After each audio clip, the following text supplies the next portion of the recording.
Selamat sore, Bapak Ibu semua. Sambil menunggu 5 menit, ya, selamat sore.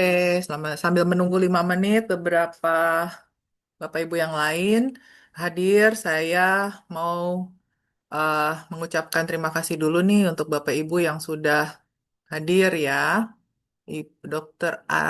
Dokter ini ada Ibu Anggrek, Ibu Beautiful Muna, Ibu Benedikta Avianti, Ibu Christine, Ibu Dori, Dokter Heni, ada Dokter Heni Susanto, Dokter Heni Widiowati, Dokter Lina, Ibu Elsye, Ibu Esa Yogya, Ibu uh, Hamidatul Husna, Prof Hardi, halo Prof. Pak Ian, Dokter Lemi, Bu Lina, Bu, Dokter Mariani, Dokter Nani, kemudian eh Dokter Masruroh ya, Bu Novi, kemudian apa lagi nih ya, Bu Retno, Dokter Wi ya, terima kasih. Dokter Soraya, Dokter Sulistiono, Dokter Yan, selamat sore semuanya. Semoga kita dalam kondisi sehat selalu dan hari ini adalah serial dari eh, ngabuburit ya, ngabuburit. Jadi saya menemani Bapak Ibu semua yang memang sedang menjalankan ibadah puasa untuk bersiap-siap ya. Saya usahakan memang secepat mungkin kita bisa selesai memberi waktu juga Bapak Ibu untuk menyiapkan ya, menyiapkan eh, saat berbuka puasa. Dan jangan khawatir, ini semuanya rekamannya akan ada di eh, YouTube. Jadi bisa diulang-ulang kembali, bisa di-share ya. Jadi rencana saya ini adalah free webinar yang ketiga. Nanti ada 3 lagi, jadi total ada 6. Jadi ini adalah rangkaian ya, saling terkait. Karena tubuh kita ini adalah tubuh yang tidak bisa dikotak-kotakan. Bukan berarti, oh hanya nutrisi saja penting, oh hanya olahraga saja penting, oh hanya tidur saja penting. Ya, dalam Mind and Body Intelligence saya selalu mengkaitkan satu dengan yang lainnya. Satu organ dengan organ yang lain itu saling berkomunikasi. Jadi yang kita harus eh, apa ya seimbangkan itu juga adalah mulainya dari masalah di mana dulu, kemudian kita atasi itu dulu dan akhirnya kita juga bisa mengatasi sistem organ yang lain. Oke? Jadi sambil saya lihat udah bisa saya share ya, Bapak Ibu semua ya. Iya. Jadi hari ini judulnya dari webinar eh, saya adalah puasa dan imunitas ya.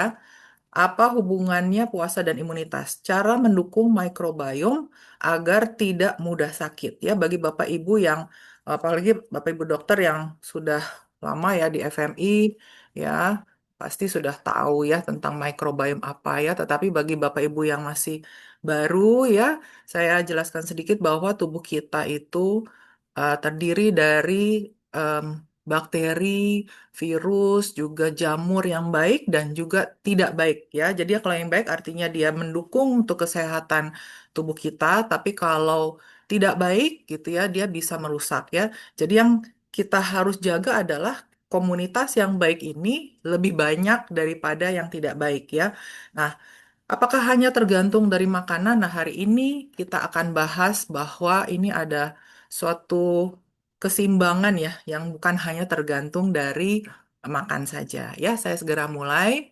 Ya, untuk puasa, puasa itu sebenarnya bukan sekedar menahan makan dan minum ya Bapak Ibu ya. Dalam perspektif functional medicine, puasa itu adalah intervensi metabolik yang mempengaruhi insulin ya, terutama sensitivitas insulin di sel terhadap glukosa.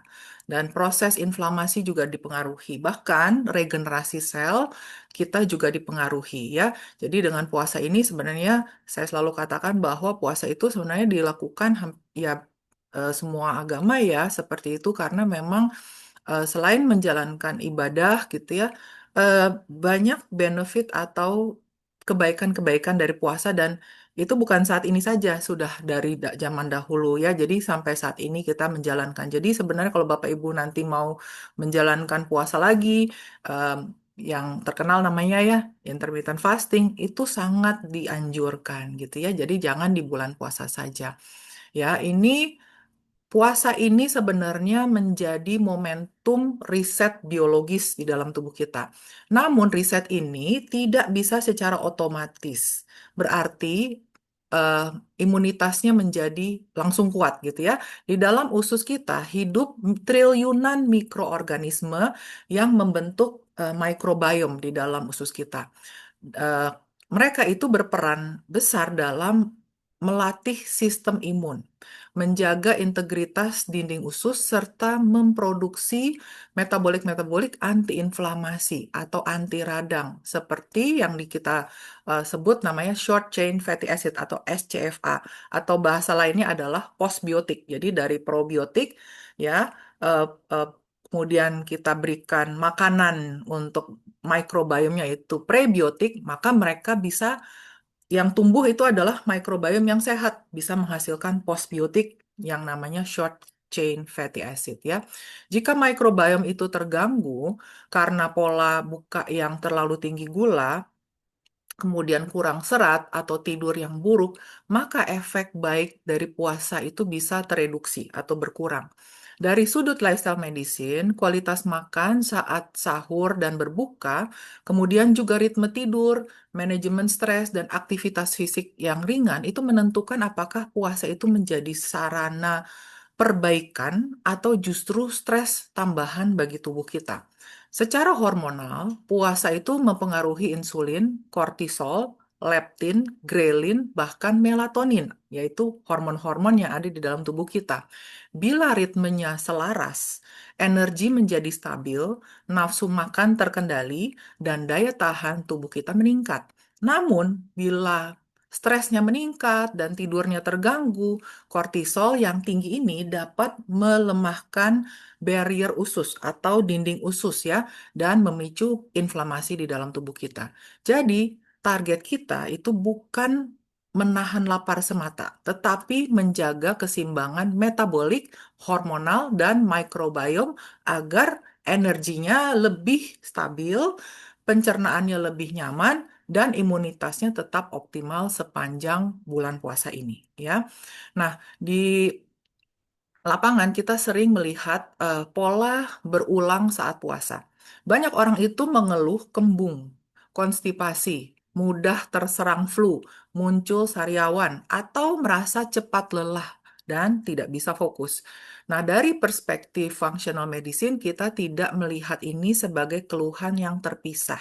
Kita melihatnya sebagai satu rangkaian respon sistemik melibatkan usus, sistem imun, dan hormon stres. Mari kita uraikan satu persatu ya Bapak Ibu ya. Kembung dan konstipasi. Sering ini terjadi karena perubahan ritme makanan dan kurangnya asupan serat serta cairan. Saat serat rendah, bakteri baik tidak mendapatkan makanan, which is adalah prebiotik. Produksi short chain fatty acid atau SCFA seperti butirat, ya, propionat menurun sehingga motilitas usus melambat dan dinding usus lebih rentan teriritasi. Ditambah dehidrasi dan feses menjadi lebih keras dan transit ususnya bisa melambat. Yang kedua, ya, mudah flu dan sariawan. Nah, sering berkaitan dengan turunnya pertahanan mukosa. Lebih dari 70% sel imun berada di saluran cerna. Jika pola berbukanya didominasi oleh gula yang sederhana dan tepung-tepungan, terjadi lonjakan glukosa dan insulin yang dapat meningkatkan stres oksidatif ya atau kerusakan dalam sel dan radang atau inflamasi. Pada saat yang sama, kurang tidur itu juga meningkatkan kortisol di malam hari ya.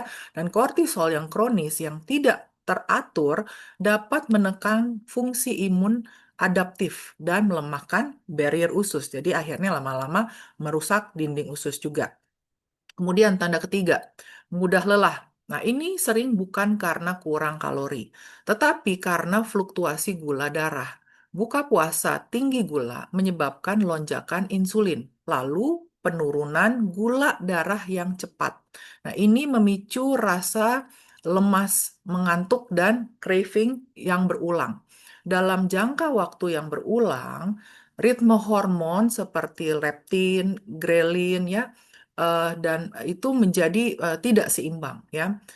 Kalau tidak seimbang, rasa lapar dan kenyang itu menjadi tidak stabil, ya.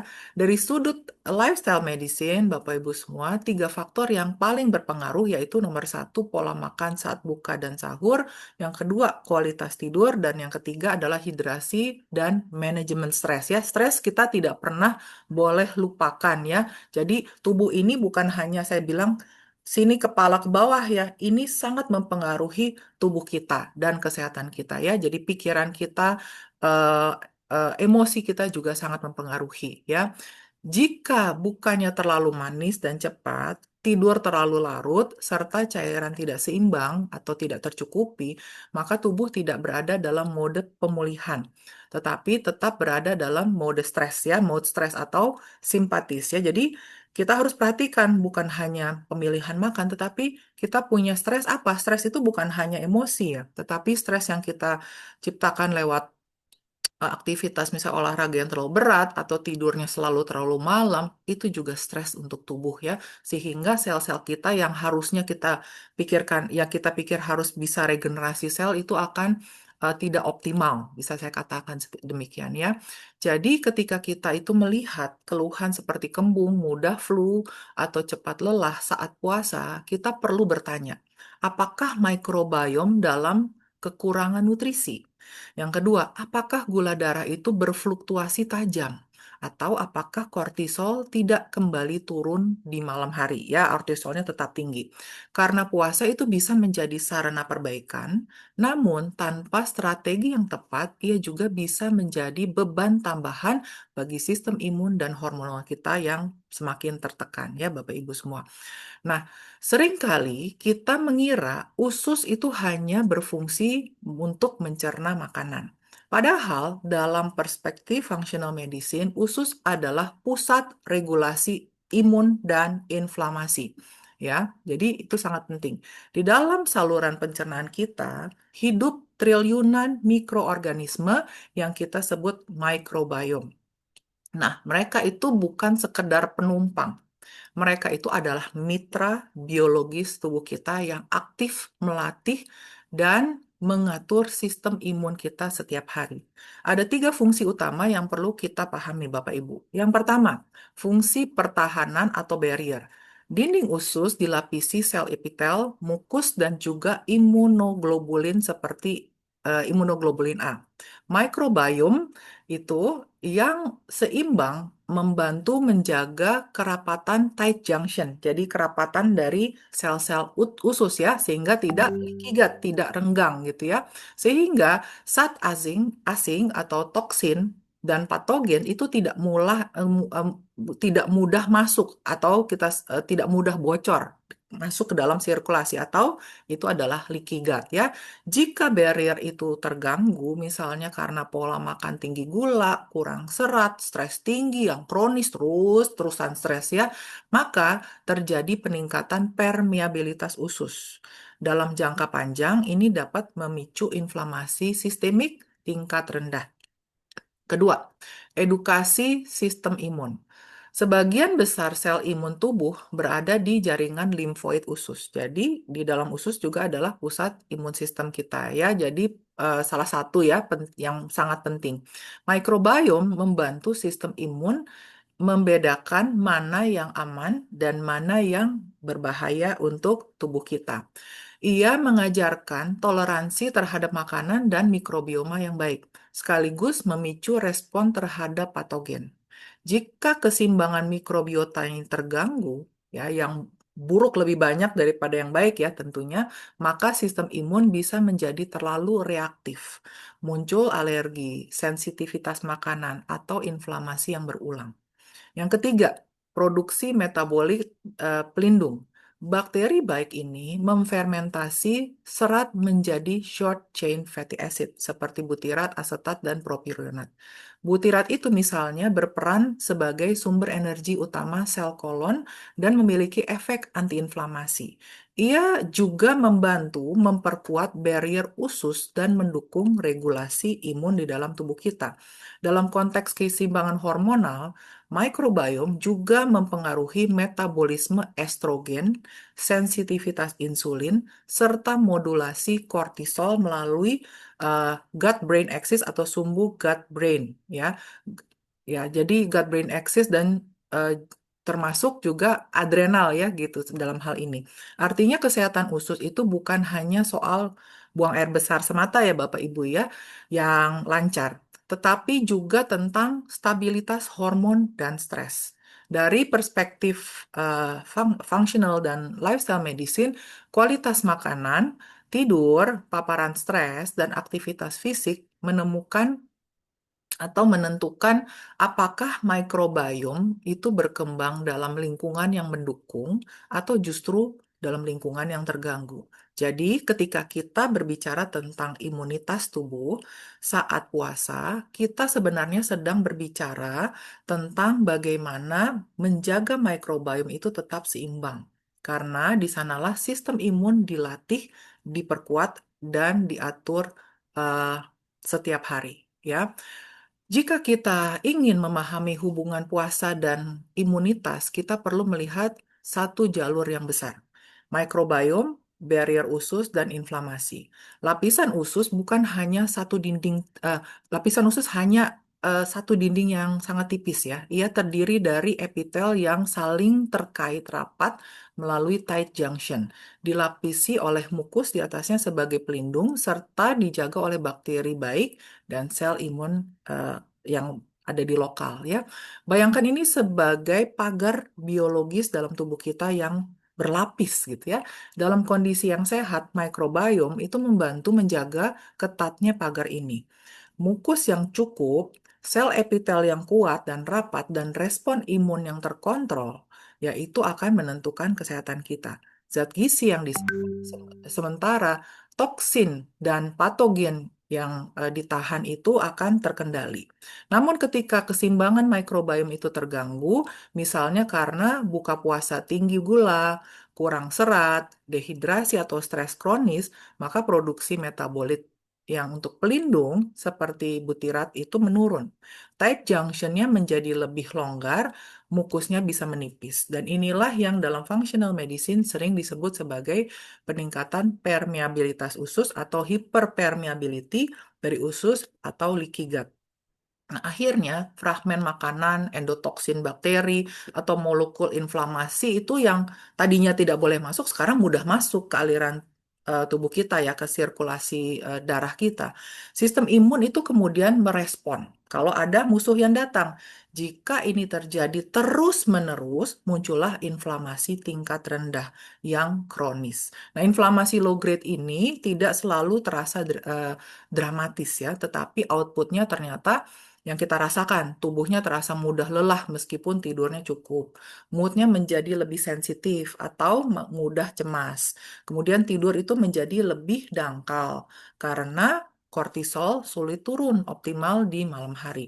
Nah, disinilah keseimbangan hormonal ikut terlibat.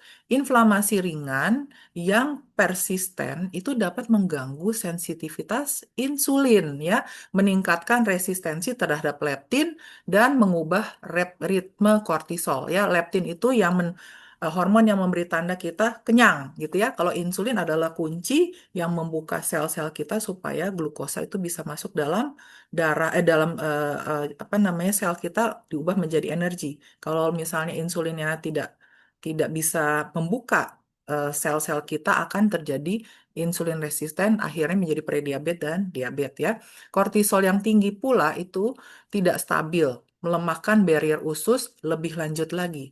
Maka terjadi lingkaran berulang. Barrier lemah, inflamasi naik, hormon stres terganggu, dan barrier semakin rapuh. Dari sudut lifestyle medicine, Bapak Ibu semua, kualitas makanan atau kualitas makan kita, jam makan kita, tidur, hidrasi, dan menjaga stres, ya, menentukan apakah jalur ini bergerak menuju stabilitas dan perbaikan atau menuju inflamasi dan kerusakan. Jadi ketika seseorang mengatakan, saat puasa saya cepat lelah, mudah kembung, dan tidurnya tidak nyenyak, seringkali akar masalahnya bukan hanya di kalori atau energi semata, tetapi pada integritas barrier usus dan regulasi inflamasi yang dipengaruhi microbiome serta keseimbangan hormonal kita. Saat kita berbuka puasa, Bapak Ibu semua, yang pertama berubah bukanlah hanya asupan kalori, tetapi ritme biologis tubuh kita. Jam makan bergeser, pola sekresi insulin berubah, ritme kortisol dan melatonin ikut menyesuaikan. Dan menariknya, mikrobiom dalam tubuh kita ikut beradaptasi, ya. Dalam perspektif functional medicine, tubuh kita bekerja berdasarkan ritme sirkadian. Mikrobiom di usus kita pun memiliki ritme. Mereka itu merespon kapan makanan masuk, jenis makanan yang dikonsumsi, dan lamanya jeda tanpa asupan. Ketika ada jeda makanan yang cukup panjang, terjadi satu mekanisme penting yang sering tidak kita sadari, yaitu Migrating Motor Complex atau MMC. Nah, Migrating Motor Complex atau MMC ini adalah gelombang kontraksi ritmis di saluran cerna kita yang aktif saat kita tidak makan selama beberapa jam. Fungsinya seperti petugas kebersihan, ya, yang menyapu sisa-sisa makanan, bakteri berlebihan, dan debris, ya, sisa-sisa itu dari lambung hingga ke usus halus. Nah, inilah salah satu alasan mengapa puasa yang terstruktur itu bisa membantu mengurangi kembung atau stagnasi pencernaan kita. Jeda makanan itu memberikan kesempatan pada sistem pencernaan untuk beristirahat dan membersihkan diri. Namun, manfaat ini sangat bergantung pada bagaimana kita berbuka. Jika berbuka dilakukan secara agresif, ya, banyak bahkan sekaligus, tinggi gula sederhana, tepung olahan, gorengan, dan dalam jumlah yang sangat besar, maka terjadi lonjakan insulin yang tajam. Lonjakan ini diikuti fluktuasi gula darah dan peningkatan stres oksidatif, ya. Selain itu, makanan ultra processed food, ya, dapat juga mengganggu keseimbangan mikrobiota dan menurunkan produksi metabolit pelindung seperti butirat, ya. Secara hormonal, Bapak Ibu semua, berbuka yang berlebihan juga dapat mengganggu sinyal leptin dan grelin, sehingga rasa lapar dan kenyang itu menjadi tidak stabil di hari-hari berikutnya. Kortisol yang sudah meningkat karena perubahan ritme tidur dapat tetap tinggi jika makan malam terlalu berat dan tidurnya menjadi terlalu larut. Dari sudut lifestyle medicine, puasa itu menjadi bermanfaat ketika disertai pola makan yang sadar, kualitas tidur yang cukup, hidrasi yang baik, dan pengelolaan stres. Jika tidak, tubuh itu tidak bisa masuk di mode pemulihan, ya, atau regenerasi, tetapi tetap berada dalam mode stres metabolik, gitu, ya. Jadi, benar bahwa puasa memberikan kesempatan bagi sistem pencernaan dan mikrobiom untuk riset, untuk memperbaiki diri. Migrating Motor Complex atau MMC bekerja lebih optimal saat jeda makanan cukup panjang. Ya, jadi bisa em, cepat dibatalkan oleh inflamasi, fluktuasi gula darah, dan ketidakseimbangan hormonal karena stres kita. Nah, kuncinya bukan hanya pada lamanya tidak makan, tetapi pada kualitas transisi saat berbuka dan ritme biologis yang tetap dijaga stabil. Ya, puasa bisa menjadi sarana pemulihan, Bapak Ibu. Namun tanpa strategi yang tepat, ia juga dapat menjadi resiko bagi keseimbangan mikrobiom.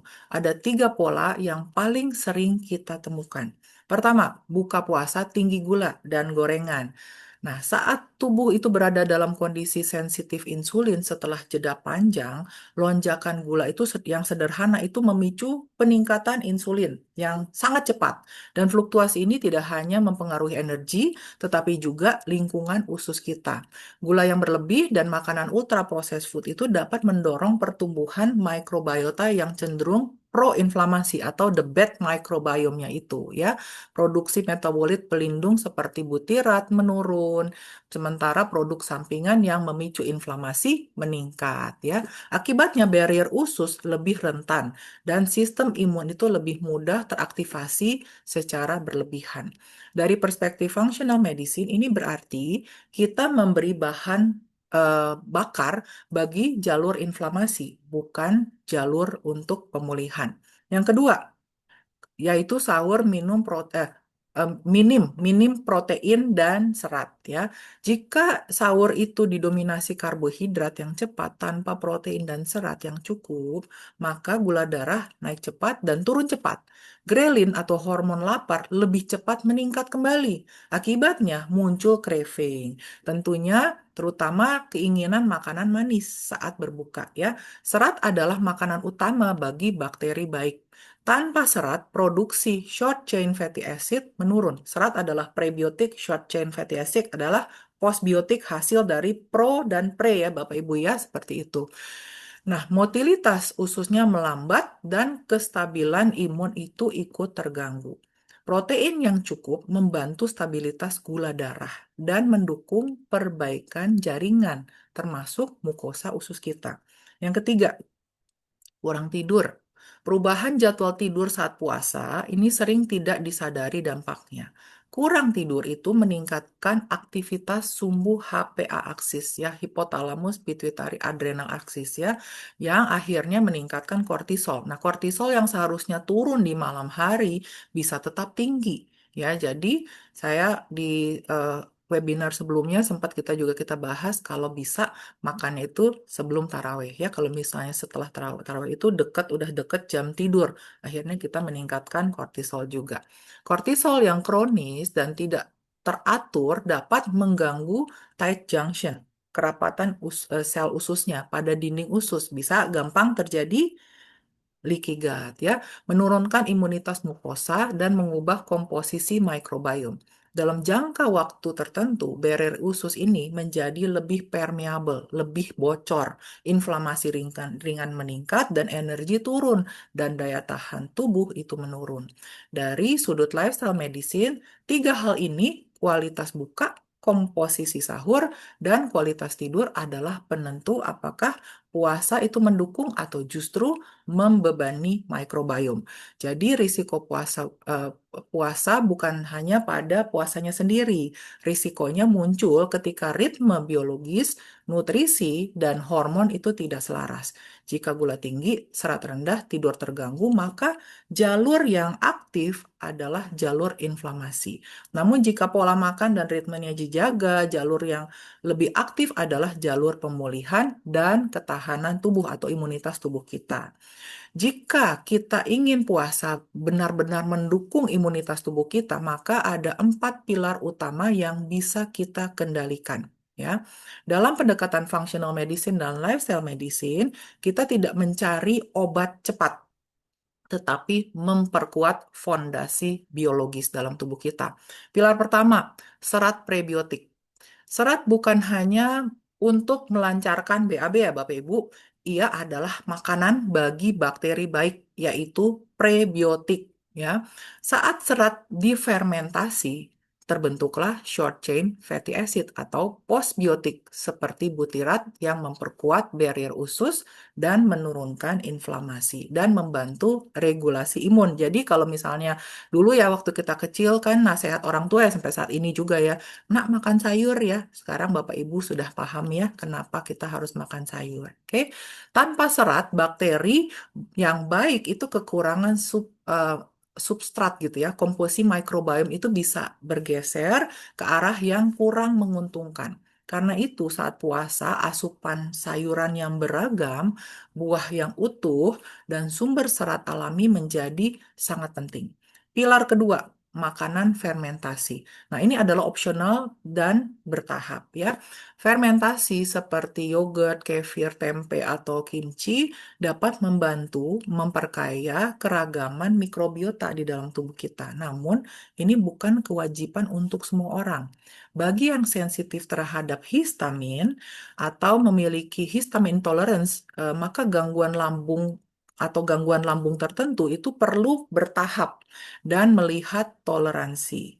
Prinsipnya adalah mendukung ekosistem usus, bukan memaksakan. Jadi setiap orang berbeda ya, tetapi mostly kalau misalnya bisa makan minuman fermentasi tidak ada masalah, silahkan dilanjutkan ya. Pilar ketiga, protein yang cukup untuk pemulihan. Selama puasa, tubuh tetap melakukan regenerasi sel, regenerasi jaringan ya, termasuk mukosa usus dan sel imun. Protein itu membantu stabilitas gula darah, mengurangi fluktuasi insulin, dan mendukung perbaikan barrier. Jika sahur dan buka minim protein, maka hormon lapar lebih cepat naik dan energi menjadi tidak stabil. Dalam konteks hormonal, protein itu membangun eh, dan membantu menjaga kestabilan grelin, leptin, dan insulin. Dan untuk regenerasi sel kita, maka kita selalu tetap membutuhkan keseimbangan protein dan kolesterol juga ya. Pilar keempat, ritme tidur dan manajemen stres. Nah, ini sering diabaikan ya, padahal sangat menentukan. Kortisol yang stabil dan melatonin yang cukup adalah bagian dari pertahanan imun. Kurang tidur dan stres kronis itu meningkatkan permeabilitas usus dan mengubah komposisi microbiome. Jadi, kalau pada saat kortisol tinggi yang Anda ciptakan, baik dari pikiran, dari stres tinggi, dari memang tidurnya sengaja malam, kayak gitu ya, maka melatonin itu juga akan tertekan gitu ya. Harusnya kan kita biarkan saja supaya kita tidur dan pada saat kita tidur akan terjadi detoks di dalam tubuh dan juga regenerasi sel ya, itu akan terhambat. Dari perspektif gut brain axis ini, usus dan otak itu saling berkomunikasi. Our gut is our second brain. Jadi ada komunikasi dua arah ya. Jadi pikiran berada dalam jika pikiran itu berada dalam mode stres yang terus-menerus, maka barrier usus menjadi lebih rapuh. Jika ritme tidur baik yang baik dan stres itu terkelola, maka barrier usus menjadi lebih kuat. Jadi empat pilar ini, serat fermentasi yang sesuai, protein yang cukup, dan ritme tidur, serta stres yang stabil adalah fondasi menopang microbiome selama bulan puasa. Bukan hanya agar BAB yang lancar, tetapi agar imunitas tetap terlatih, inflamasi terkendali, dan energi lebih stabil sepanjang hari. Jika kita ingin menopang microbiome saat puasa, maka prebiotik adalah salah satu fondasi terpenting. Prebiotik bukan bakteri, ia adalah makanan bagi bakteri baik. Dalam pendekatan functional medicine, kita tidak langsung ya fokus pada suplemen probiotik saja. Kita memastikan dulu bahwa lingkungan usus itu memiliki substrat yang cukup untuk mendukung bakteri yang sudah ada. Prebiotik terutama berasal dari serat yang larut dan jenis serat tertentu seperti inulin, resistant starch, dan beta-glukan. Ketika difermentasi oleh bakteri baik, terbentuklah short chain fatty acid seperti butirat, asetat, dan propionat. Butirat yang sangat penting karena menjadi sumber energi untuk sel-sel di dalam usus kita, memperkuat tight junction, dan membantu menurunkan inflamasi. Jadi, kalau bakterinya happy dapat makanan, maka dia akan jaga nih. Jangan sampai gampang bocor gitu ya, nggak gampang leaky gut. Ya, contoh serat-serat yang relatif aman ya, sayur-sayuran beragam warna gitu ya. Kemudian buah utuh, bukan di jus, langsung dikunyah ya. Karena kita butuh seratnya. Kemudian kacang-kacangan, legume gitu ya sesuai toleransi. Oats juga boleh, chia seeds atau psyllium psyllium ya bila cocok dan tidak menimbulkan kembung yang berlebihan. Nah, dalam konteks healthy gut, variasi lebih penting daripada jumlah besar dalam satu waktu. Jadi kalau ini oats, ada saya pernah ketemu pasien, oh oats bagus ya, setiap hari makan oats. Yang penting untuk gut microbiome adalah variasi. ya. Semakin beragam serat, semakin beragam pula mikrobiom yang bisa tumbuh di dalam usus kita. Namun prinsipnya bukan langsung banyak. Jika seseorang sebelumnya jarang mengkonsumsi serat, peningkatan mendadak dapat menyebabkan gas dan kembung karena fermentasi meningkat terlalu cepat. Karena itu pendekatannya adalah mulailah dengan small, kecil. Lihat respon tubuh. Kemudian baru naikkan secara perlahan. Secara hormonal, kestabilan gula darah juga dapat dipengaruhi oleh serat. Serat itu memperlambat penyerapan glukosa, sehingga lonjakan insulin lebih terkontrol. Ini juga membantu menstabilkan hormon grelin dan leptin, sehingga rasa lapar dan craving lebih terjaga. Jadi kalau makan serat dan makan protein, di webinar sebelumnya ya ada strateginya, bisa nanti dilihat di YouTube ya, akan menjaga juga lonjakan gula dan insulin. Dalam perspektif lifestyle medicine, prebiotik adalah bagian dari pola makan real food yang konsisten. Ia bukan solusi instan, tetapi investasi jangka panjang untuk imunitas dan regulasi inflamasi ya. Jadi ketika kita berbicara tentang mendukung daya tahan tubuh saat puasa, prebiotik bukan sekedar soal pencernaan lancar, melainkan tentang memberi bahan bakar bagi sel kita pada sistem imun agar tetap seimbang dan tidak mudah terjadi inflamasi. Sering muncul pertanyaan begini Bapak Ibu, apakah makanan fermentasi selalu baik untuk semua orang saat puasa? Jawabannya dalam pendekatan functional medicine adalah tergantung konteks setiap individu. Fermentasi seperti yogurt, kefir, kimchi, tempe, atau kombucha mengandung mikrobiom atau mikroorganisme hidup dan produk fermentasi yang dapat memperkaya keragaman mikrobiom. Dalam banyak kasus, ini membantu meningkatkan produksi metabolit pelindung, memperkuat barrier usus kita, dan mendukung regulasi imun. Secara ilmiah, bakteri hasil fermentasi dapat membantu kompetisi dengan mikrobiota patogen atau yang bad bacteria dan mendukung keseimbangan ekosistem usus. Dalam konteks lifestyle medicine, makanan fermentasi yang tradisional sering menjadi bagian dari pola makan yang berbasis real food. Namun tidak semua orang merespon sama. Pada individu dengan sensitivitas histamin atau histamin intolerance, fermentasi makanan minuman fermentasi itu bisa memicu keluhan seperti sakit kepala, flushing, atau gangguan pencernaan. Pada GERD yang berat, makanan fermentasi tertentu bisa meningkatkan asam lambung atau memicu rasa tidak nyaman ya. Pada IBS yang sedang flare, fermentasi dapat memperparah gas dan distensi karena fermentasi bakteri yang meningkat.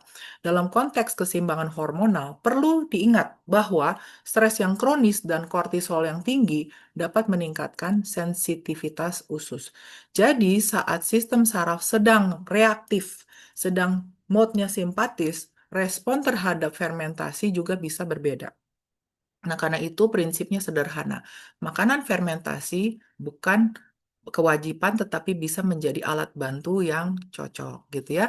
Mulailah dalam jumlah yang kecil, perhatikan respon tubuh dalam 24 sampai 48 jam. Jika nyaman, lanjutkan perlahan. Jika muncul gejala, hentikan dan evaluasi dan bisa langsung konsultasi dengan dokter Anda ya. Tujuan kita bukan mengejar tren, tetapi menciptakan lingkungan usus yang stabil, barrier yang kuat, dan sistem imun yang terlatih dengan baik. Jadi, fermentasi bisa menjadi pro, tetapi hanya jika selaras dengan kondisi gut health Anda, sistem saraf, dan keseimbangan hormonal masing-masing individu. Setelah jeda makanan yang panjang, sistem pencernaan itu tidak dalam kondisi siap tempur. Ya, ia berada dalam fase istirahat dan regulasi ulang. Karena itu, cara berbuka menentukan apakah tubuh itu masuk ke mode pemulihan atau justru ke mode stres metabolik. Konsep buka dengan dua fase ya, saya ulang lagi, ada di webinar sebelumnya, tetapi tidak apa-apa, mungkin untuk Bapak Ibu yang baru bergabung, saya ulang lagi. Ada berbuka dengan dua fase, membantu juga mikrobiom, hormon, dan sistem saraf bertransisi dengan lebih stabil. Fase pertama, ringan, mulai dengan cairan hangat dan porsi kecil, misalnya sup ringan, kaldu, atau protein sederhana dalam jumlah kecil. Tujuannya bukan mengenyangkan, tetapi memberikan sinyal lembut ke lambung, pankreas, dan usus bahwa makanan akan masuk sebentar lagi yang lebih banyak gitu ya. Secara fisiologis, ini membantu mengaktifkan enzim pencernaan secara bertahap, menstimulasi aliran empedu dengan lebih terkontrol, dan menghindari lonjakan insulin secara mendadak. Dalam konteks gut-brain axis, fase ini juga memberikan kesempatan sistem saraf parasimpatik untuk aktif. Jika kita langsung makan cepat yang banyak, sistem simpatis bisa tetap dominan sehingga pencernaan tidak optimal. Jeda dulu 10 sampai 15 menit. Itu sangat penting. Di jeda ini, hormon seperti insulin dan inkretin ya hormon di dalam usus kita juga mulai merespon secara bertahap. Sinyal kenyang awal mulai terbentuk, lambung tidak langsung tegang berlebihan. Secara hormonal ini membantu mencegah lonjakan gula darah yang tajam. Sugar spike di 10 menit pertama dapat memicu insulin yang sangat tinggi, diikuti penurunan gula yang cepat, roller coaster gitu ya. Akibatnya muncul rasa lemas, mengantuk, dan craving lanjutan. Fase kedua, porsi utama. Di sini komposisinya menjadi kunci. Dominan protein dan serat dulu dengan karbohidrat kompleks secukupnya. Protein itu membantu stabilitas gula darah, mendukung pemulihan mukosa usus, serat memberi makanan bakteri baik, dan memperlambat penyerapan glukosa. Dalam pendekatan mind and body intelligence juga, kita juga memperhatikan regulasi sistem saraf saat berbuka. Cara makan yang pelan, sadar, dan teratur juga membantu mengaktifkan vagus nerve. Anda juga bisa sebelum makan juga tadi tarik nafas panjang dulu dari hidung, buang dari mulut untuk mengaktifkan vagus nerve. Ketika vagal tone baik atau tone dari vagus nerve kita baik, maka barrier usus itu lebih kuat. Inflamasi akan lebih terkontrol. Jadi, berbuka dengan dua fase ini bukan sekedar teknik diet. Ini adalah strategi regulasi metabolik, hormonal, dan saraf. Dengan transisi yang lembut, mikrobiom tidak kaget. Insulin lebih stabil, kortisol lebih mudah turun di malam hari, dan tubuh lebih siap masuk ke fase pemulihan setelah makan. Karena tujuan puasa bukan hanya menahan lapar, tetapi menjaga ritme biologis agar tetap selaras. Sahur bukan sekedar agar tidak lapar. Sahur adalah fondasi metabolik yang menentukan stabilitas energi, imunitas, dan regulasi hormon sepanjang hari saat puasa. Ya, dalam pendekatan functional medicine, kita melihat sahur itu sebagai intervensi untuk menjaga kestabilan gula darah, mendukung mikrobiom, dan mengatur respons stres di dalam tubuh Anda. Formulanya sederhana, yaitu protein, serat, lemak baik, dan cairan. Mari kita pahami alasannya. Protein, seperti telur, ikan, ayam, juga membantu memperlambat pengosongan lambung dan menstabilkan respon insulin. Protein ini juga penting untuk perbaikan jaringan, termasuk mukosa usus dan sel imun. Tanpa protein yang cukup, hormon lapar seperti grelin akan cepat naik, meningkat, sehingga craving saat sore hari lebih kuat lagi. Serat nomor 2, dari sayur dan buah juga boleh, yang buah utuh, untuk memberikan makanan bagi bakteri. Ya, jadi kalau kita makan serat, kita nggak hanya untuk BAB, tetapi kita, oh iya, saya mesti kasih makan untuk bakteri baik supaya bakteri baiknya happy, membuat SCFA untuk saya sehat, gitu ya. Serat membantu juga produksi short chain fatty acid ya, dan akhirnya memperkuat barrier usus kita dan menekan inflamasi. Selain itu, serat memperlambat penyerapan glukosa sehingga tidak spike secara drastis. Lemak yang baik membantu rasa kenyang, ya, lebih tahan kenyang gitu ya, dalam lebih lama dan menstabilkan respon metabolik. Dalam keseimbangan yang tepat, lemak itu mendukung kestabilan hormon dan membantu mencegah fluktuasi energi yang tajam. Karbohidrat kompleks, tetap harus makan karbohidrat ya, seperti nasi merah atau ubi-ubian gitu ya, memberikan energi yang bertahap, bukan lonjakan cepat ya, seperti em, gula darah yang sederhana ya. Eh, Dehidrasi ringan saja dapat meningkatkan kortisol dan memperburuk rasa lelah. Nah, secara hormonal, sahur yang seimbang membantu menstabilkan insulin, mengurangi lonjakan kortisol reaktif, menjaga leptin dan grelin tetap lebih terkendali. Ya, jadi pendekatan di dalam Mind and Body Intelligence juga kita juga memperhatikan sistem saraf. Jika sahur dilakukan dengan terburu-buru dalam kondisi stres ya, maka moodnya masih simpatis ya yang dominan. Ingat kalau kita mau makan untuk bisa mengabsorpsi harus pindah ke mood parasimpatis, rest and digest, bukan fight or flight ya. Namun jika makanan dilakukan dengan tenang, sadar, vagus nerve-nya juga lebih aktif, pencernaan juga akan lebih optimal dan barrier usus akan jauh dari inflamasi dan lebih kuat. Ya, jadi tujuan akhirnya adalah sederhana. Gula darah stabil, craving menurun, inflamasi tidak meningkat. Nah, dengan sahur yang tepat, tubuh tidak masuk ke mode survival yang berlebihan. Sebaliknya, ia berada di mode regulasi dan ketahanan. Karena daya tahan tubuh bukan hanya ditentukan oleh berapa banyak kita makan, tetapi oleh bagaimana komposisi dan ritmenya selaras dengan sistem biologis tubuh kita, ya. Nah, ada tiga kebiasaan yang sering tidak disadari dapat merusak keseimbangan mikrobiom saat puasa. Pertama, makannya terlalu cepat. Setelah menahan lapar seharian, kita cenderung balas dendam, ingin makannya kenyang, gitu ya. Namun secara fisiologis, sinyal kenyang itu membutuhkan waktu, tidak cepat-cepat. Lambung perlu teregang perlahan. Ada hormon namanya GLP-1 atau glucagon like peptide 1 dan CCK atau cholecystokinin. Cholecysto cholecystokinin dan insulin pada waktu untuk memberikan umpan balik ke otak kita. GLP-1 dan CCK atau CCK ini adalah hormon pencernaan yang bekerja sama itu mengontrol nafsu makan, rasa kenyang, dan pengosongan lambung.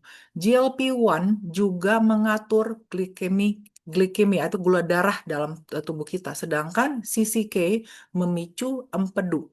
Keduanya berperan penting dalam metabolisme dan potensial sebagai terapi obesitas. Jika makan terlalu cepat, kita melewati fase regulasi ini. Akibatnya, porsinya jadi berlebihan, lonjakan gula darah tinggi, dan distensi lambung dan akhirnya menjadi kembung. Ya, dalam konteks makan cepat sering terjadi saat sistem saraf simpatis itu masih dominan. Ketika tubuh belum masuk ke mode parasimpatis, pencernaan tidak optimal. Barrier usus menjadi lebih rentan untuk iritasi. Yang kedua, dominasi gorengan dan makanan ultra processed food. Makanan tinggi lemak teroksidasi, gula, dan processed food itu dapat mengubah komposisi microbiome dari yang good menjadi lebih banyak yang bad ya. Beberapa komponen ultra processed food itu dapat meningkatkan permeabilitas usus dan inflamasi yang ringan. Dalam pendekatan life functional medicine ini berarti kita menggeser ekosistem usus ke arah yang lebih pro-inflamasi, gampang inflamasi. Secara hormonal, lonjakan gula dan insulin yang berulang dapat memicu resistensi insulin dan fluktuasi energi. Yang ketiga, dehidrasi atau kurang elektrolit. Selama puasa, asupan cairan terbatas pada waktu tertentu. Jika tidak direncanakan dengan baik, dehidrasi yang ringan dapat terjadi. Dehidrasi mempengaruhi motilitas usus, konsistensi dari feses kita, regulasi tekanan darah, dan respons kortisol. Kurang elektrolit juga dapat memperburuk rasa lelah dan mempengaruhi kontraksi otot di usus. Solusinya sederhana, namun harus konsisten. Makan dengan perlahan, makanya mindful eating gitu ya. Pilih real food dan minim yang processed food. Minum secara terstruktur antara buka dan sahur. Dalam lifestyle medicine, perubahan yang kecil ini yang dilakukan setiap hari dengan konsisten akan berdampak besar dibandingkan intervensi besar dan tidak konsisten. Karena menjaga microbiome bukan tentang kesempurnaan, tetapi tentang ritme, kualitas, dan juga kesadaran dalam setiap keputusan makanan yang kita ambil. Jika kita ingin mendukung microbiome selama puasa, pendekatannya bukan drastis, tetapi bertahap dan terstruktur. Ya, jadi dalam functional medicine, kita memahaminya bahwa ekosistem usus adalah sistem yang sensitif. Perubahan mendadak sering justru memicu kembung dan ketidaknyamanan. Ya, karena itu ada protokol 7 hari untuk support microbiome. Hari pertama sampai hari kedua adalah stabilisasi. Fokus utama adalah regulasi, bukan penambahan berlebihan. Terapkan konsep buka 2 fase agar transisi metabolik lebih baik dan tambahkan minimal 1 porsi sayur per hari. Tujuannya adalah mengurangi lonjakan insulin, mengaktifkan parasimpatis saat makan, dan memberikan substrat awal bagi bakteri yang baik. Ya, dalam konteks hormonal ini membantu menurunkan fluktuasi gula darah dan mencegah lonjakan kortisol. Hari ketiga dan keempat tambah serat secara bertahap. Naikkan menjadi 2 porsi sayur perlahan dan ada 1 buah buah juga boleh ya. Tetapi perhatikan harus buah yang utuh, bukan jus ya seperti itu. Harus sebaiknya dikunyah gitu ya karena masih mengandung serat. Pada fase ini produksi short chain fatty acid mulai meningkat lebih stabil. Ya, asam butirat akan membantu melindungi barrier usus juga. Jadi secara metabolik penyerapan glukosa melambat, respon insulin juga terkontrol dan rasa kenyang lebih bertahan ya.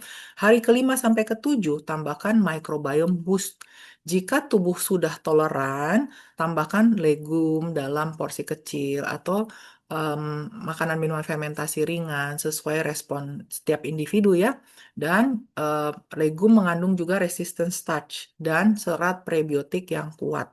Fermentasi kecil dapat memperkaya keragaman mikrobiom juga ya. Namun prinsipnya tetap individual ya, setiap orang responnya berbeda harus diperhatikan. Jika muncul kembung berlebihan, tentukan dosis dan evaluasinya. Pada tahap ini, kita sedang memperkaya ekosistem, bukan memaksakannya. Target harian jalan 10 sampai 15 menit setelah makan juga sangat bagus, menguatkan otot, meningkatkan sensitivitas insulin di otot kita supaya otot kita bisa menjadi kuat, menjadi kayak sponge ya untuk menyerap gula, mendukung motilitas usus ya harus bergerak dan mengurangi sugar spike gitu ya. Jadi gerakan ringan dan pernafasan teratur setelah makan juga membantu aktivitas vagus nerve ya, vagal tone ini dan baik untuk memperkuat barrier usus ya. Jadi vagus nerve, vagal tone itu bukan hanya untuk tenang saja Bapak Ibu ya, tetapi memberi signal juga ke usus kita dan microbiome kita, kita tenang ya, tidak di mode yang bertahan gitu ya.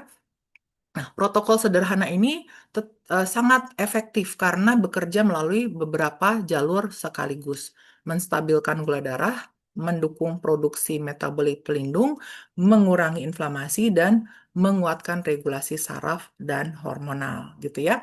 Tujuannya bukan perubahan ekstrem dalam 1 hari, tujuannya adalah menciptakan lingkungan biologis yang kondusif agar mikrobiom dan sistem imun dapat bekerja optimal selama bulan puasa. Karena dalam jangka panjang, konsistensi kecil jauh lebih berdampak daripada intervensi besar tetapi tidak berkelanjutan atau tidak konsisten.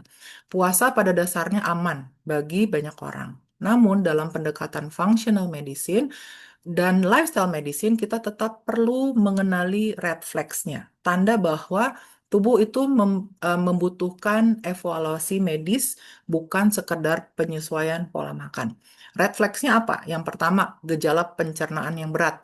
Diare hebat, tidak membaik, adanya darah di fesesnya, ada demam, ada nyeri perut yang tajam, bukan respon adaptasi biasa. Dalam konteks healthy gut, ini bisa menandakan infeksi, inflamasi akut, atau gangguan struktural yang memerlukan pemeriksaan lebih lanjut. Puasa itu tidak boleh menjadi alasan untuk menunda evaluasi bila gejalanya semakin sering dan berat muncul. Yang kedua, gejala metabolik seperti pusing berat, gemetar, keringat dingin, pingsan, gitu ya. Ini bisa berkaitan dengan hipoglikemi atau ketidakseimbangan elektrolit. Secara hormonal, fluktuasi insulin yang berlebihan atau respon kortisol yang tidak stabil dapat memicu kondisi ini. Jika seseorang memiliki riwayat gangguan gula, penyerapan gula darah, evaluasi menjadi sangat penting. Yang ketiga, kondisi khusus yang memerlukan penyesuaian medis. Riwayat gangguan makan ya, bulimia, ada kondisi kehamilan, menyusui atau diabetes type 1 gitu ya, yang atau type 2 yang membutuhkan obat sudah banyak gitu ya, memerlukan pendekatan yang personal ya. Jadi butuh juga bimbingan dari dokter Anda. Dalam kondisi ini, keseimbangan hormonal dan kebutuhan nutrisi itu berbeda. Puasa itu harus disesuaikan agar tidak mengganggu stabilitas metabolik. Ya, kita juga memperhatikan juga sistem saraf. Jika seseorang mengalami kecemasan yang berat, kelelahan yang ekstrim atau gangguan tidur yang signifikan selama puasa, itu bisa menjadi tanda sistem sedang berada dalam mode stres berlebihan. Jadi hati-hati. Prinsipnya jadi sederhana ya Bapak Ibu ya. Puasa seharusnya mendukung regulasi, bukan memperburuk disfungsi. Jika muncul tanda-tanda yang tadi saya sebutkan yang tidak biasa atau berat, evaluasi medis diperlukan agar pendekatan dapat disesuaikan secara aman dan tepat. Saat kita berbicara tentang imunitas saat puasa, kita sering fokus pada makanan. Padahal satu faktor yang sama kuatnya adalah emosi dan regulasi sistem saraf. Usus dan otak terhubung melalui apa yang disebut gut-brain axis. Komunikasi berlangsung dua arah melalui vagus nerve, hormon dan mediator imun seperti cytokine. Artinya, apa yang terjadi di pikiran Anda dapat mempengaruhi kondisi usus dan sebaliknya. Dalam pendekatan functional medicine, stres emosional itu bukan hanya masalah psikologis. Stres mengaktifkan sumbu HPA axis ya, kemudian meningkatkan produksi kortisol. Kortisol yang tinggi dan kronik dapat mengubah komposisi mikrobiom, menurunkan produksi mukus pelindung, melemahkan tight junction. Jadi ini ilmu tentang keseimbangan, bukan hanya dari satu sisi ya. Pemilihan makan penting, tetapi jangan pernah melupakan emosi kita, stres kita. Stres itu mempengaruhi gut health kita, pemilihan dan jam makan kita mempengaruhi brain health kita, gitu ya. Inilah sebabnya saat seseorang berbuka dalam kondisi sangat lapar, terburu-buru, lagi marah-marah, lagi emosional, sistem saraf simpatis masih dominan. Tubuh masih berada dalam mode siaga, bukan mode pencernaan dan pemulihan atau rest and digest. Dalam kondisi simpatis yang dominan, aliran darah ke saluran cerna berkurang, enzim pencernaan tidak optimal, motilitas usus terganggu, dan barrier usus lebih rentan untuk inflamasi. Sebaliknya, ketika sistem parasimpatis yang aktif, Anda sudah tenang dengan mengaktifkan parasimpatis dengan bernafas dulu, bisa ya, maka dengan tenang itu dan kesadaran yang penuh, vagus nerve itu menjadi lebih aktif. Kalau vagus nerve-nya menjadi aktif, ya, maka akan membantu meningkatkan sekresi enzim pencernaan, menstabilkan respon imun, dan mengurangi produksi cytokine proinflamasi, memperkuat barrier usus, ya, menjaga pikiran, memperkuat barrier usus kita.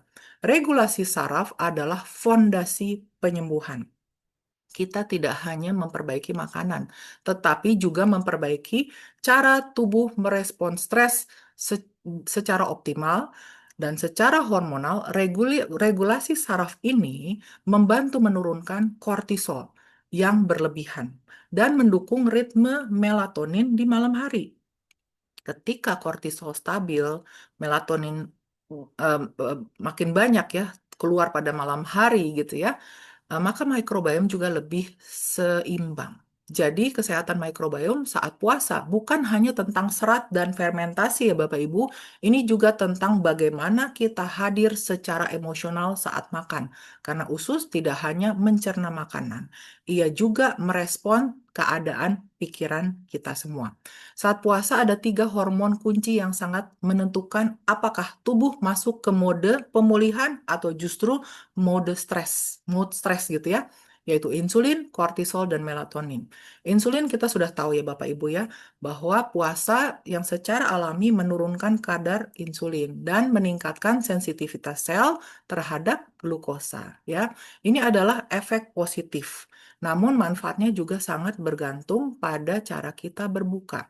Jika buka dilakukan secara terstruktur yang kita sudah bahas di atas dengan protein, serat, dan karbohidrat kompleks secukupnya, maka respon insulin lebih stabil. Sebaliknya jika langsung tinggi gula, maka insulin akan drop gitu ya, akan lebih sensitif gitu ya, seperti itu. Setelah itu, gula darah juga cepat turun, muncul rasa lemas dan craving berulang. Fluktuasi berulang ini tidak hanya mempengaruhi energi, tetapi juga meningkatkan stres oksidatif, inflamasi, juga termasuk di usus dan juga pembuluh darah kita, gitu ya. Dalam pendekatan functional medicine, kestabilan insulin berarti kestabilan metabolik dan inflamasi yang lebih terkendali. So, kalau kita mau stabilkan gula, bukan hanya dari sisi makanan saja. Bukan berarti tidak penting, sangat penting, tapi juga pikiran kita. Yang kedua, kortisol. Kortisol adalah hormon stres. Tuhan menciptakan di setiap tubuh kita ada hormon stres, tetapi stresnya yang harus kita jaga singkat, tidak bisa kronis gitu ya. Nah, stres kita, ya, hormon stres ini mengikuti ritme sirkadian. Ia seharusnya tinggi di pagi hari dan turun di malam hari. Puasa yang terstruktur dan tidur yang cukup membantu mempertahankan ritme ini. Namun, jika tidur terganggu, makan terlalu malam, atau stres emosional meningkat pada saat malam hari, kortisol dapat tinggi dan tetap tinggi di malam hari. Kortisol yang kronis, yang tidak stabil, itu dapat melemahkan tight junction, yaitu yang mengikat sel enterosit di usus kita menjadi gampang leaky gut pada dinding usus, mengganggu komposisi microbiome yang badnya lebih banyak daripada yang good, disebut dysbiosis, dan menurunkan kualitas tidur lebih lanjut. Regulasi sistem saraf sangat penting untuk menstabilkan HPA axis agar kortisol kembali mengikuti ritme alami. Ketiga, melatonin. Melatonin bukan hanya hormon tidur. Ia memiliki efek antioksidan dan modulasi imun. Jadi, kalau Anda tidur dengan baik, walaupun tidak usah minum suplementasi, melatonin yang kita ciptakan adalah baik untuk efek antioksidan sel kita dan aktivasi imun sistem kita. Ya, melatonin membantu proses regenerasi sel termasuk sel mukosa usus, serta membantu menurunkan inflamasi. Jadi tidur berkualitas akan menjaga sel kita tetap sehat dan bisa beregenerasi. Jika seseorang tidak cukup tidur dan tidak teratur, melatonin bekerja tidak optimal. Sebaliknya, kalau seseorang tidurnya cukup dan teratur, melatonin akan bekerja optimal. Ya, akibatnya proses pemulihan di malam hari kalau tidurnya tidak teratur dan tidak cukup, maka tidak akan terjadi maksimal. Dalam lifestyle medicine, harmoni antara insulin, kortisol, dan melatonin adalah kunci stabilitas energi dan daya tahan tubuh. Jadi, saat kita berbicara tentang puasa dan imunitas, kita sebenarnya sedang berbicara tentang menjaga keseimbangan tiga hormon ini. Jika insulin stabil, kortisol teratur, dan melatonin cukup, maka inflamasi lebih terkendali, barrier usus lebih kuat, dan energi lebih konsisten setiap hari. Aktivitas fisik saat puasa sering menimbulkan pertanyaan, emang boleh olahraga justru pada saat puasa? Apa tidak harusnya istirahat gitu ya? Dalam pendekatan functional medicine dan lifestyle medicine, jawabannya adalah gerak yang tepat dengan intensitas yang tepat gitu ya. Aktivitas fisik yang ringan seperti berjalan 10-15 menit setelah makan, makan malam ya, memiliki dampak metabolik yang sangat signifikan. Gerakan ini membutuhkan otot, menggunakan glukosa secara langsung, sehingga sensitivitas insulin meningkat. Artinya, gula darah lebih stabil dan lonjakan insulin lebih terkendali. Secara tidak langsung, stabilitas gula darah ini juga membantu menjaga keseimbangan mikrobiom. Karena fluktuasi glukosa yang tajam dapat memicu inflamasi ringan dan mengganggu ekosistem usus. Penelitian juga menunjukkan bahwa aktivitas fisik yang moderat dan teratur dapat meningkatkan keragaman mikrobiom. Diversitas mikrobiom berkaitan dengan ketahanan imun dan regulasi inflamasi yang lebih baik. Namun, perlu kehati-hatian. Olahraga dengan intensitas terlalu tinggi saat kondisi energi terbatas dapat meningkatkan kortisol yang berlebihan. Kortisol yang tinggi dan berkepanjangan dapat melemahkan barrier usus, mengubah komposisi mikrobiom, dan meningkatkan inflamasi sistemik. Jadi pesannya di sini adalah bukan tidak boleh olahraga, tetapi sesuai usia dan sesuai kapasitas, gitu ya, sesuai kapasitas dalam kondisi yang tepat, ya. Banyak orang berpikir bahwa olahraga yang sehat, dia olahraga kuat, tidak ingat umur. Dan itu, dengan olahraga itu pun akan menciptakan stres untuk tubuh. Jadi olahraga itu perlu em, wisdom ya, perlu akal akal budi ya, yang sesuai usia dan sesuai kondisi ya. Kita memahami bahwa sistem saraf dan hormon itu harus tetap dalam kondisi seimbang dalam keadaan terregulasi. Jika latihannya terlalu berat, tubuh bisa tetap dalam mode simpatis atau survival ya. Karena prinsipnya yang sederhana adalah gerak yang cukup untuk meningkatkan sirkulasi, untuk memperbaiki metabolisme dan sensitivitas insulin, namun tidak sampai membebani sistem saraf dan menekan hormonal. Berjalan santai setelah makan, peregangan ringan, atau latihan nafas yang terintegrasi dengan gerakan adalah bentuk intervensi yang mendukung metabolisme tanpa memicu stres tambahan yang berlebihan. Dalam lifestyle medicine, keseimbangan ini adalah kunci. Aktivitas fisik seharusnya memperkuat sistem imun, bukan menambah beban pada tubuh yang sedang beradaptasi dengan puasa. Bagaimana kita mengetahui bahwa mikrobiom mulai stabil selama puasa? Dalam pendekatan functional medicine, kita tidak selalu membutuhkan pemeriksaan laboratorium secepatnya gitu ya untuk melihat tanda awal saja. Tubuh sering memberikan sinyal lewat beberapa tanda sederhana tetapi konsisten. Pertama, BAB lebih teratur dan nyaman. Frekuensi BAB yang lebih stabil, konsisten, lebih baik, tidak keras dan tidak terlalu cair, ini menandakan motilitas usus membaik, produksi mukus cukup, dan fermentasi bakteri berlangsung lebih seimbang. Produksi short chain fatty acid seperti butirat kemungkinan meningkat, yang membantu memperkuat barrier usus. Nomor dua, energi lebih stabil sepanjang hari. Tidak ada lagi pola lonjakan lalu drop. Secara metabolik, ini menandakan sensitivitas insulin membaik dan fluktuasi glukosa lebih terkendali. Ketika insulin stabil, inflamasi ringan cenderung menurun. Ketiga, craving gula berkurang. Ini penting karena craving sering dipicu oleh fluktuasi gula yang tinggi, ya. Kemudian, resistensi terhadap leptin atau stres kronis. Jika craving menurun, ini juga berarti regulasi grelin dan leptin mulai lebih harmonis dan sistem saraf tidak lagi berada pada mode survival yang mencari energi yang cepat.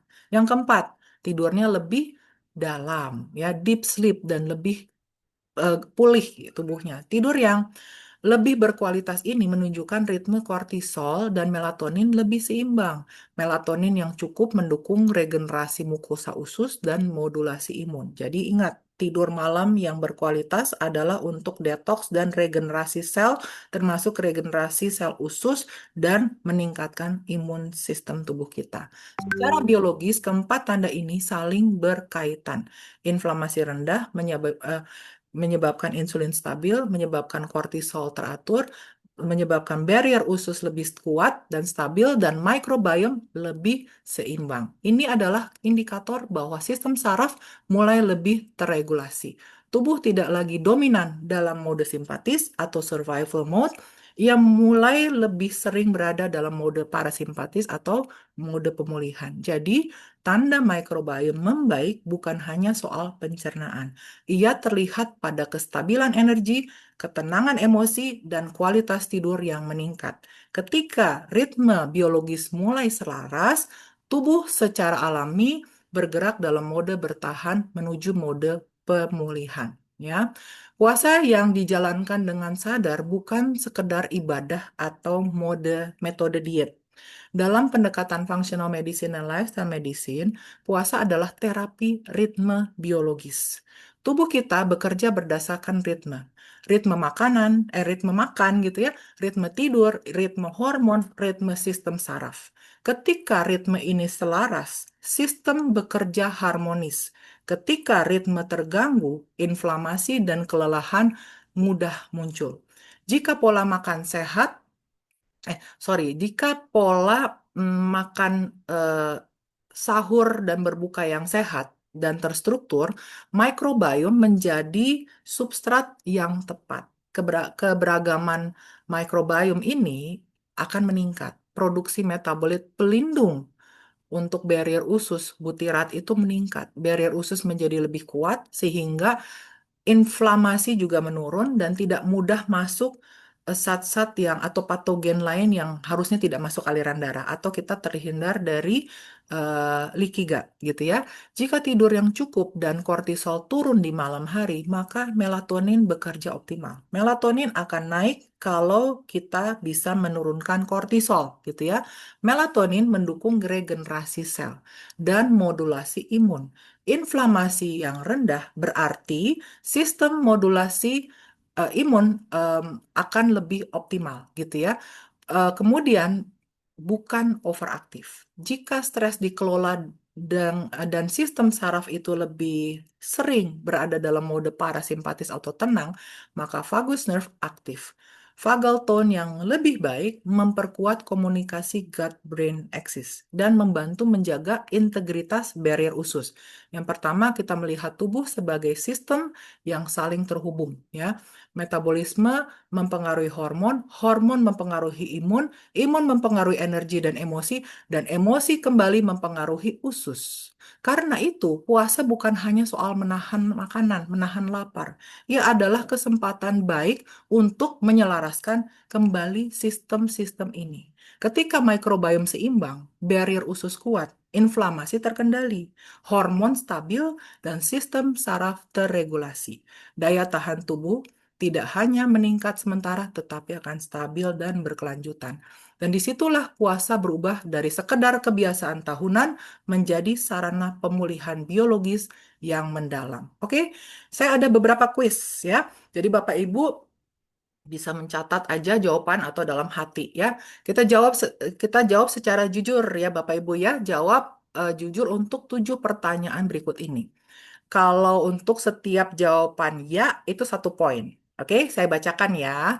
Bapak Ibu menghitung. Oke, pertanyaan nomor 1. Saat berbuka, saya langsung makan manis dalam waktu 5 sampai 10 menit pertama. Ya atau tidak? Kalau ya, 1 poin. Yang pertanyaan kedua, saya sering merasa sangat mengantuk atau lemas 1 sampai 2 jam setelah berbuka. Ya atau tidak? Tidak. Kalau ya, 1 poin. Ya. Nomor 3, saya jarang mengkonsumsi sayur atau buah saat sahur. Ya atau tidak?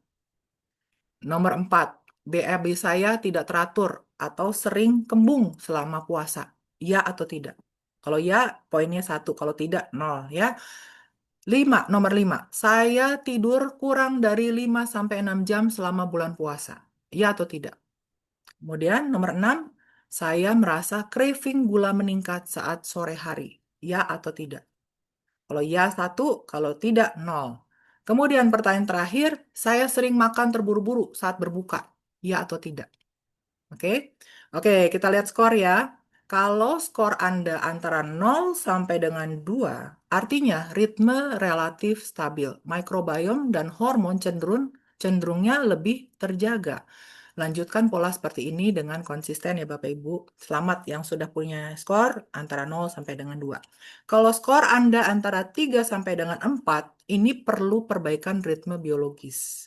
Kemungkinan ada fluktuasi insulin atau stres saraf yang ringan. Terapkan berbuka dengan 2 fase dan perbaiki tidur serta stres ya. Kalau poin Anda 5 sampai dengan 7, maka ini menandakan risiko inflamasi dan disbiosis meningkat. Perlu intervensi lebih terstruktur. Stabilkan gula darah, perbaikan menambah dengan serat, protein, regulasi stres, dan evaluasi pola tidur. Nah, Bapak Ibu semua, kuis ini bukan untuk menilai benar atau salah saja, Bapak Ibu. Ini adalah untuk melihat dan merefleksikan diri gitu ya, apakah tubuh Anda sedang dalam mode regulasi atau survival.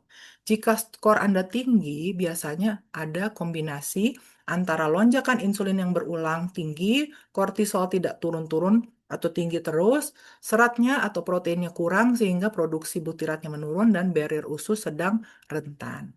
Skor yang tinggi juga sering berkaitan dengan sistem saraf yang belum sepenuhnya terregulasi. Kabar baiknya Bapak Ibu, semua faktor ini dapat diperbaiki melalui ritme makanan, tidur, manajemen stres yang konsisten. Ya, semoga Bapak Ibu semua eh, merasa webinar hari ini bermanfaat, ya, dan informasi ini semuanya dapat diterapkan pada diri sendiri. Silahkan juga pada anak-anak kita, pada cucu-cucu, Bapak Ibu yang sudah punya cucu, seluruh keluarga besar, teman-teman, rekan-rekan kerja, ya. Jadi ini bisa membuat Anda lebih sehat, ya. Terapi yang ada saat ini begitu macam ragam, ya, begitu banyak sekali kesempatan atau pilihan, ya. Tetapi saya selalu katakan kepada pasien-pasien saya, jangan lupakan fondasi. Karena fondasi yang paling penting adalah lifestyle. Ya, pemilihan makan, jam makan, tidur yang cukup, ya, bergerak secara optimal sesuai usia dan kondisi Anda. Tetap harus banyak olahraga ya, bergerak dan kendalikan stres ya. Karena pada saat Anda mengendalikan ini, apapun terapi yang lain Anda sedang jalankan akan lebih optimal daripada hanya mengandalkan terapinya saja nomor satu. Nomor satu tuh lifestyle. Fondasi rumah tubuh kita adalah gaya hidup. Demikian Bapak Ibu semua, saya eh, akan menghentikan sebentar lagi ya webinar ini. Semoga bermanfaat dan nanti eh, webinar ini akan kami upload di YouTube dan saya akan share di grup. Bapak Ibu bisa eh, mengaksesnya di YouTube Mind and Body Intelligence. Terima kasih. Selamat sore. Selamat Selamat sore. mempersiapkan Terima kasih, buka Dok. bagi Bapak Ibu semua. Selamat sore, Dok. Terima Terima Sore kasih, Dok. banyak. Ya, Selamat sore, banyak. Dokter. terima Terima kasih. kasih. Terima kasih Pak Bambang, Terima Bu Rita, kasih. Bu Novi. Terima kasih Bu Esa. Terima Terima kasih kasih, semua. Dokter. Iya, nanti Terima kasih, Dok. ada webinar lagi berikutnya. Silahkan join lagi ya. Terima kasih. Terima Selamat kasih, sore. Dok. Saya izin Selamat tutup. sore, Dok. Selamat berbuka puasa nanti. Sebentar lagi.